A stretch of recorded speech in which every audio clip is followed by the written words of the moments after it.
Goeiemôre vriende, dit is vandag inderdaad die 16de November, 'n Sondag 2025. Ek hoop regtig julle het 'n lekker dag.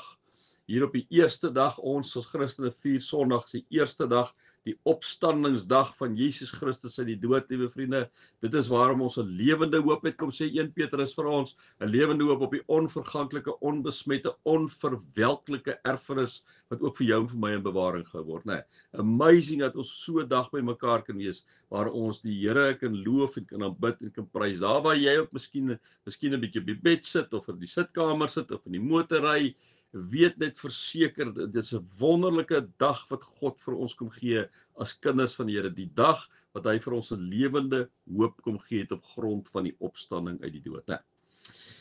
Vriende, miskien net so die een en ander wat ek onder julle aandag wil bring. Ons het 'n senior uitstappie so die 27ste November. So julle moet asseblief, as julle bo 60 is, laat weet vir Karika 5522268921 natuurlik vooraf, die weet julle.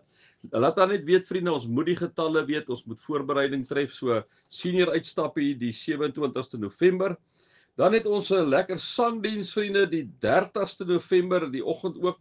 Kom geniet dit saam met ons. Dit is altyd vir ons 'n hoogtepunt om dan ook so saam te wees. En dan het ons die 6de Desember 'n somerbraai. Daar gaan lekker pap wees. Een van ons mense, liewe vriende, wat uit daai die Vrystaat uitkom, gaan vir lekker pap maak. Daar gaan roosterkoek wees, soos 'n pudding. Daar gaan braaivleis wees en 'n slaai wees en alles kos R120. Jy kan dit nêrens kry nie, vriend. Deesdae kos 'n pudding jou amper hierso R60-65. So kom eet lekker saam met ons, kom drink 'n koeldrankie. Daar's koeldrank te koop. Ja, as jy alkoholiese ietsie wil bring dit maar net saam vir jouself. Maar julle vriende, kom ons geniet daai 6de Desember lekker saam. Is so van 5:30 die aand af wat ons sommer net so lekker met mekaar gaan saam kuier. Ja, dit is ek dink dis omtrent dit. Kom ons raak net so vir 'n oomblik, vir 'n wyle stil voor die Here.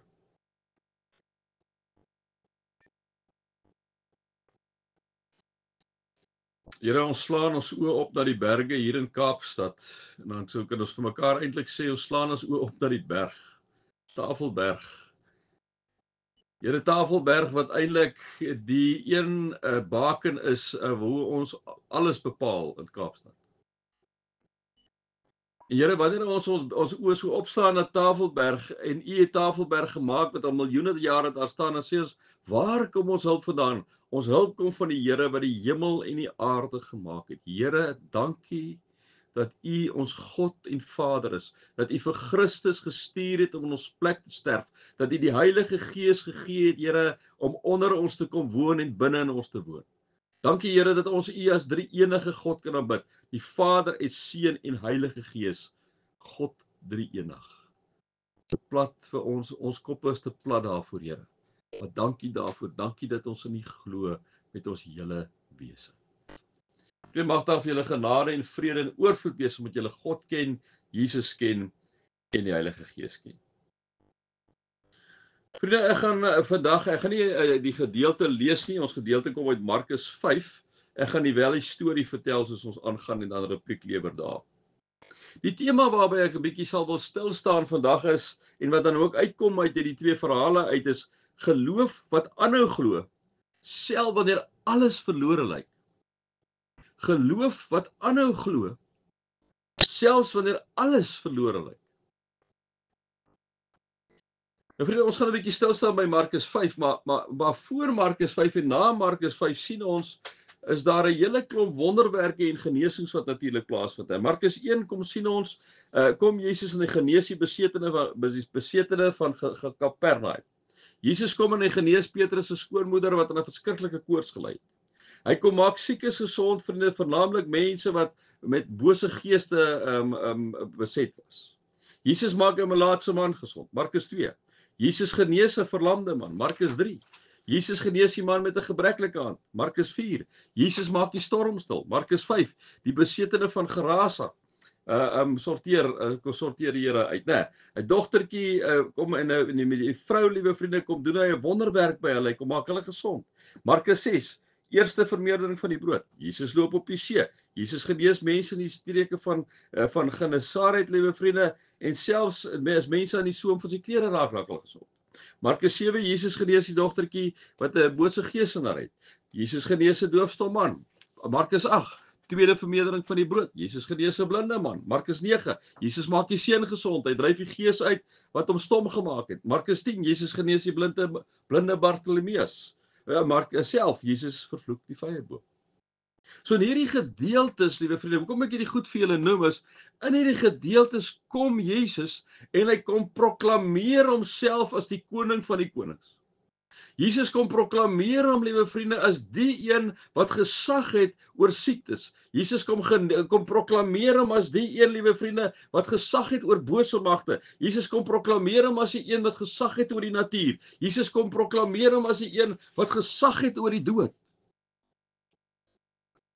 Dit is hoekom Jesus hierdie wonderwerke doen. Hy kom sê vir die mense, hy kom wys vir hierdie mense, liewe vriende, wie hy is. Hy's inderdaad God, liewe vriende, in mensegestalte. In Filippense 2 kom sê Paulus, hy het nie aan sy godheid vasgehou nie, maar hy het mens geword. Hy het hom verneder om 'n mens te word, om 'n slaaf te word. So wanneer ons na hierdie twee wonderwerke kyk wat in Markus 5 plaasvind, dan sien ons, dis so toegebroodjie, toegevou tussen al hierdie ander wonderwerke wat Jesus gedoen het. Wanneer ons na ons eie verhaal kyk in Markus 5, dan sien ons, liewe vriende, dat hy net voor dit het hy natuurlik hierdie persoon wat 'n klomp bose geeste in hom gehad het, hy gesond gemaak. Hy die bose geeste uit hom uitgedrywe en die bose geeste vra vir hom, "Here, kan ons nie net daar in die trop varke ingaan?" En Jesus sê, "Go." Ja, as die bose geeste uit die varke, liewe vriende, hardloop die varke binne in die see en versuip almal. Mense was nou glad nie gegilraag daaroor gewees nie, né? Wie is Jesus dat hy nou sukkel ons aanvang? Besef hy nie wat se finansiële probleem is, het vergeet van die ou wat die bose geeste in was en sê vir Jesus asseblief gaan. Nou sien Jesus klim in sy skuitjie, liewe vriende, en hy gaan terug na Kapernaum toe. Dit was eintlik sy bedieningsarea op daai stadium gewees en wanneer hy daar kom, wag 'n klomp mense alreeds daar vir hom, want hulle het gehoor van hom, het gehoor wat hy alles gedoen het. En op daai moment sien ons wanneer Jesus daar aankom, lees ons dat daar 'n man met die naam van Jairus na Jesus toe gekom het en Jairus was nie 'n alledaagse ou gewees nie. Nee, liewe vriende, hy was nogal 'n grand ou, hy was een van die raadslede van die sinagoge gewees. Hy was 'n sinagoge raadslid. En hierdie persoon in Jesus se tyd was 'n sleuterleier in die dorpie. Hy was 'n geestelike gesagsfiguur. Hy was 'n uiters gerespekteerde persoon, iemand wat invloed en verantwoordelikheid gehad het. So eintlik, liewe vriende, moes hy teen Jesus gekies het, maar wat gebeur? Hierdie belangrike man het al gesien wat Jesus gedoen het en al wat vir hom belangrik is sy dogtertjie. En sy dogtertjie is siek, liewe vriende. En hy gee nie om wat mense dink nie. En hy kom en hy val op sy knieë voor Jesus neer en hy smeek vir Jesus. Hy sê, Here, asseblief maak my dogtertjie gesond. My dogtertjie lê op haar uiterste, Here, kom asseblief. Lê tog net die hande op haar sodat sy kan gesond word. Kan ons vir ons een oomblik indink die angs wat by hierdie pa was. As ek en jy vat ons eie dogtertjie of ons eie seentjie, liewe vriende, lê daar so en dit lyk of ons seentjie of dogtertjie doodgaan, wat 'n enorme angs moes daar nie wees nie. En hierdie man, hierdie jaar Lazarus, se laaste hoop is op Jesus. Hierdie man wat miskien 'n wonderwerk kan doen.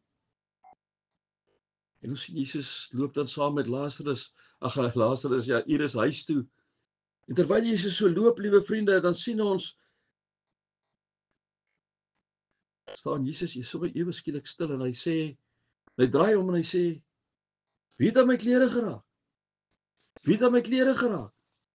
En sy disippels op daai stadium dink, wag, Jesus het so 'n bietjie ietsie nou verloor hierso. Wat gaan met Jesus aan? Hy het nou so 'n bietjie sy denke verloor. Hier's so baie mense, almal druk aan. Hoe kon hy nou kom vra maar wie het aan my klere geraak? Maar daar's natuurlik aanraak en Jesus het onmiddellik gevoel dat daar krag uit hom uitgaan.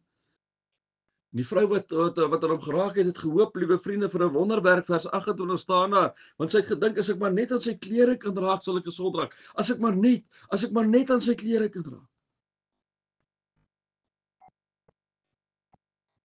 Vir 12 jaar sien ons het hierdie vrou in 'n bloedsiekte gely, wat die dokters nie kon uitsorteer nie. Sy het baie geld gespandeer, verskeie dokters gesien, maar hulle kon dit nie uitsorteer nie.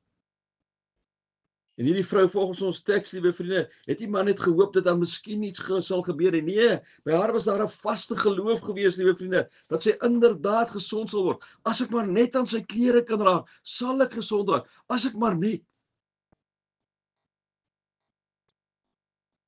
Hierdie was nie sommer net 'n normale aanraak van klere nie. Hierdie aanraking van klere was 'n geloofsdaad. Dit was 'n geloofsdaad, liewe vriende, en Jesus het haar vertroue en haar geloof in hom aangevoel toe sy aan hierdie klere van hom raak. En wat gebeur? Dit wat sy geglo het gebeur. Vers 29 en dadelik het die bron van haar bloedvloeiing opgedroog en sy kon aan haar liggaam agterkom dat sy van die kwaal ontslaaf was. Ek dink sy moes in ekstase gewees het. Vir 12 jaar lank, liewe vriende, kon niemand hierdie bloedvloeiingstof nie. Dag en nag was sy besig om bloed. En ewe skielik is sy normaal. Sy het gedink, gelukkig kan ek nou weer anoniem teruggaan huis toe, sonder dat iemand weet wat gebeur het.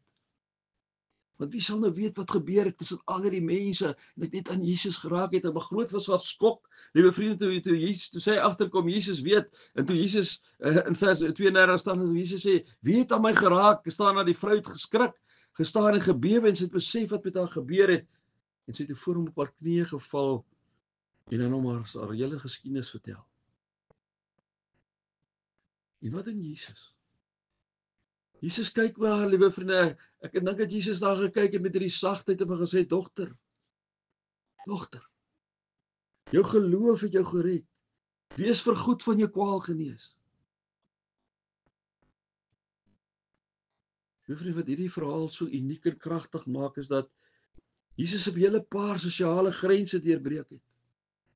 Volgens Levitikus 15:25 tot 27 se vrou wat abnormale bloedvloeiing gehad het, as onrein verklaar. Enigiets wat sy aanraak, so sy mag nie, liewe vriende, aan mense geraak het nie. Sy mag nie die sinagoge besoek het nie. Sy is totaal en al deur ander mense vermy. Sy was alleen, sy was geïsoleer, had 'n stigma aan haar gekleef. Sy was onrein, sy moes gepad. Niemand wou niks met haar te doen nie. En wat kom doen Jesus? Hy draai om en hy noem haar dogter. Die eerste keer in die evangelies, liewe vriende, die enigste keer in die evangelies, dat Jesus iemand so noem, dit gee haar identiteit terug. Hy kom, liewe vriende, hy kom gee haar waardigheid terug. Hy kom gee terug dat sy weer vrylik tussen mense kan beweeg en die stigma wat aan haar kleef is verby. Jesus kom herstel haar nie in die geheim nie. Hy kom stel haar in die openbaar, liewe vriende. Natuurlik kon hy haar ver afgenees het, maar hy doen dit nie. Hy kon net stil dat sy gegaan het, liewe vriende, verdwyn het in die skare uit en sy's genees, maar hy doen dit nie. Hy sê vir haar, jou geloof het jou gered. Hy neem haar skaamheid weg, liewe vriende. Hy gee haar 'n geneesde liggaam. Hy herstel haar sosiale posisie en haar plek in die aanbidding. Dis volle herstel. En dis wat Jesus doen. Wanneer ons herstel, kom herstel hy ons ten volle. Nie net medies nie, maar menslik, geestelik, gemeenskaplik kom herstel hy ons.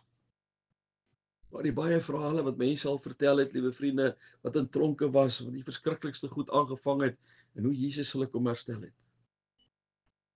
Sien, ons kan na Jesus toe kom met al ons stikkindheid, ons kan na Jesus toe kom met ons skaamte, ons kan na Jesus toe kom met ons bangheid. Hy vra nie volmaaktheid nie, hy vra net dat ek en jy naby hom moet wees. Sien vriende, as hierdie vrou nie gewaag het nie. As hierdie vrou nie gewaag het, het sy nie gesond geword nie. As hierdie vrou nie 'n geloofstap geneem het, het sy nie gesond geword nie. Dan het sy siek gebly. Geloof is inderdaad om die onsigbare te sien. Geloof is inderdaad om God te vertrou. Ja, sy tyd is sy tyd. Die vraag aan myself en aan julle is, hoekom is ons dikwels so bang om met God te waag? Hoekom waag ons so maklik, liewe vriende, met 'n klomp ander goed? Ons is so bang om met God te waag.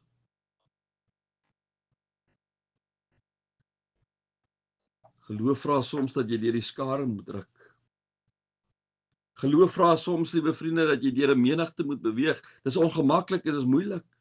En hierdie vrou het die gevaar geloop om weggejaag te word, maar sy het haar nie laat afskrik. En wanneer ek en jy Jesus soek, liewe vriende, moet ons soms deur vrees druk. Dat ek gespot gaan word by skool, of by die skool of by die universiteit of wat se my kollegas. Ons moet deurdruk deur die skuldgevoelens wat daar dikwels is. Ons moet deurdruk deur mense se opinies wat lê het oor hoekom ek en jy op 'n sekere manier optree. Ons moet deurdruk deur al die onsekerheid wat daar is. Kan ek op God vertrou? Kan ek nie? Ja, vertrou God. Dis 'n geloofstap. Ek sal gesond raak as ek in sy klere raak.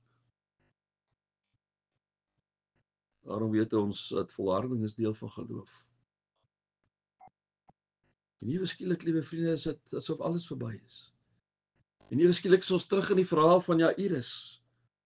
Ons sien Jesus is nog besig om met die vrou te praat, liewe vriende, toe mense by Jairus aankom en vir hom sê, hoorie so, jy moenie meer die meneer lastig val nie, jou dogtertjie is dood.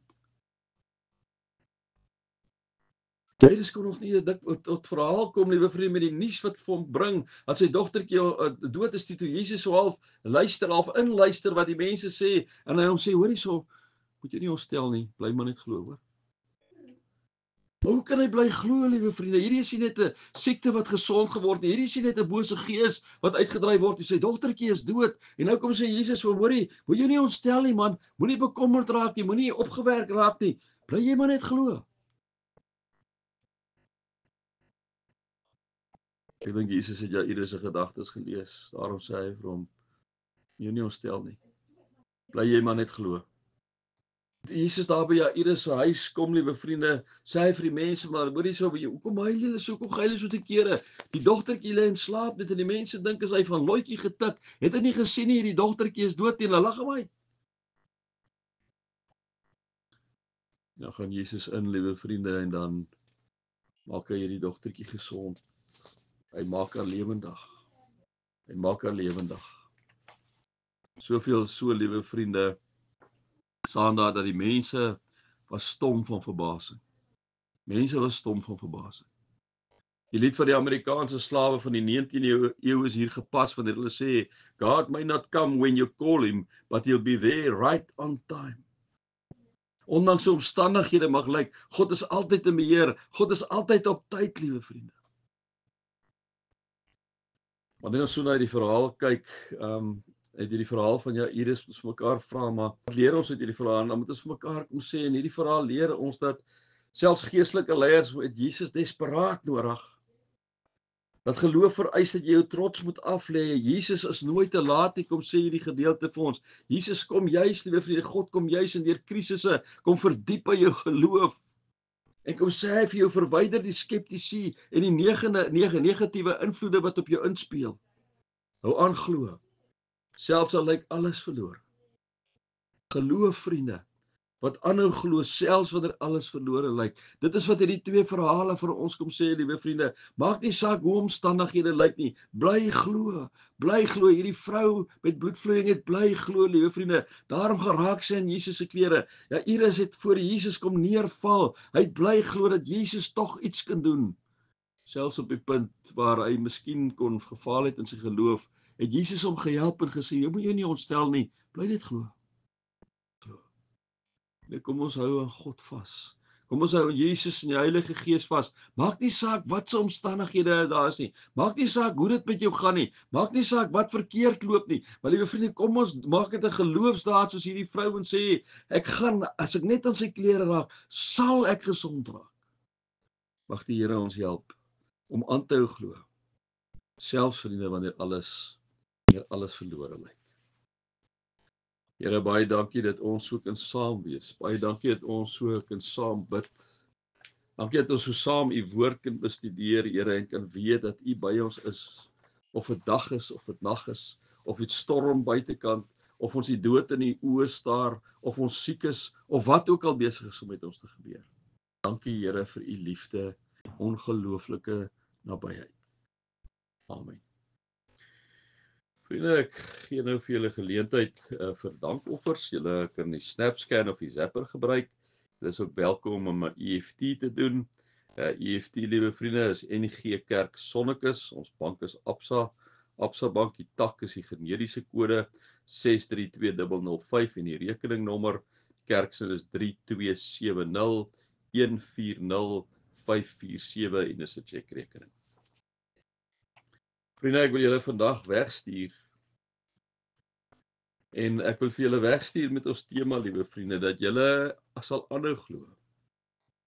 Selfs wanneer dinge nie lekker lyk. Dat julle inderdaad, liewe vriende, hierdie vrou met bloedvloeiing se uitgangspunt sal hê waar sy sê as ek net in sy klere kan raak, as ek hierdie ding net by die Here kan los, sal ek gesond word, sal die Here voor my uitstap. My vriende, miskien vriende, as jy soos 'n Jairus wat hierdie ding by hierdie saak voor die Here gebring het, wat dit ook al mag wees, en ewe skielik loop alles deurmekaar, soveel so dat dit lyk asof dit verby is, asof die dogtertjie wat dood is en alles lyk uitsigloos. Hoor dan God se stem wanneer hy vir jou sê, moet jy nie ontstel nie. Bly maar net aanglo. Ek wil jou daarmee wegstuur. Mag jy beleef dat die Here by jou is, dat die Here vir jou omgee, dat die Here vir jou vashou en dat die Here inderdaad deur sy gees oor jou uitstap. Mag julle God se liefde ervaar, mag julle Jesus se genade ervaar en mag julle die Heilige Gees se alomteenwoordigheid ervaar. Amen.